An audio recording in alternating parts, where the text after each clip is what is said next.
The following is an example of how one could use the values of an alternative practice approach by analyzing a problem and looking at the current conditions of the residents that occupy any site. This can lead to solutions in terms of policies and structures that apply to that given state, city, or town. I've used an example of a site that was contested against for a major construction project to be rethought about, as the residents felt it was unfair that the state did not take into consideration what the town actually required.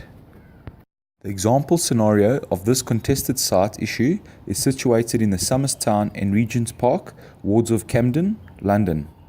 The context is of a proposed construction project consisting of a railway link and terminal for Camden Town.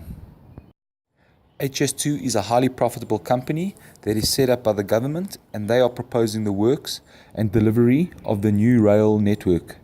The local residents and business owners are expected to accept the repercussions caused to the environmental and social changes due to this major construction project, as well as the economic impact it will face during and beyond the lengthy project timespan. The Camden Council have objected to the proposal by arguing that if HS2 go ahead with the project, it will affect the homes, heritage, and daily lives of the residents from the area. In saying this, a positive outcome from the project document was that the development of the speed rail could introduce a number of intended benefits and increase rail capacity. It could also add to the economic growth of the country as a whole. The Camden Council recognised the possible benefits for the area, and in return, the Camden Council submitted a design solution that better suited the town's social and economic needs.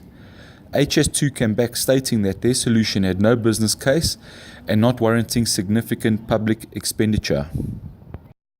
Camden Council are negotiating with HS2 to provide alternative housing solutions for the displaced residents. They already have a major deficit with social housing and will need additional units in place before the start of the HS2 construction period. A number of local community action groups have formed in response to these plans.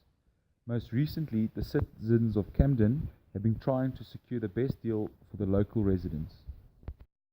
To understand and inform a scenario as described, the following project cycle tools and strategies can be utilized to unpack on urban context, participation from the local council, and community action groups. The following strategies and tools to consider are: deconstructing the situation. At this stage, an interpretation of the situation needs to be structured. The idea is to focus and unpack the situation, focusing on the communication and power balance between all parties. Its aim is to clarify the actors and their relationships in the project. The conflict analysis tool can be used to indicate the interests and conflicts of all the parties affected by the incident. Finding the cracks. From identifying the cracks, it can lead to potential entry points to renegotiate relations and expand the room for reconsideration of a particular actor or actors. The idea is to pinpoint the crack and produce strategies to further expand the ideas. Opportunities can arise from synergies between practices and policies to expand a transformative agenda. From description to design. This aim is to gather information that will allow one to negotiate a fair and justifiable deal. One should develop a strategy for intervention. The facilitating tools are the problems and objectives tree. They can be used to analyze the partner's interests, influences, and priorities. Design. Building partnerships. This entails identifying and building partnerships with parties you want to involve in the intervention strategies and analyze the partnerships. The actors, the types of persons, groups, or institutions that would benefit or are interested in the project. This could involve primary, secondary, and external actors. Their interests. What would be the interests of the different parties and how do they relate to the strategies? The influence. What would the impacts be of the works of the project? Then importance, relevance of the priorities. Developing strategies for action. Once the parties or partners are identified, along with their roles and interests are clear, one needs to articulate the intervention strategy.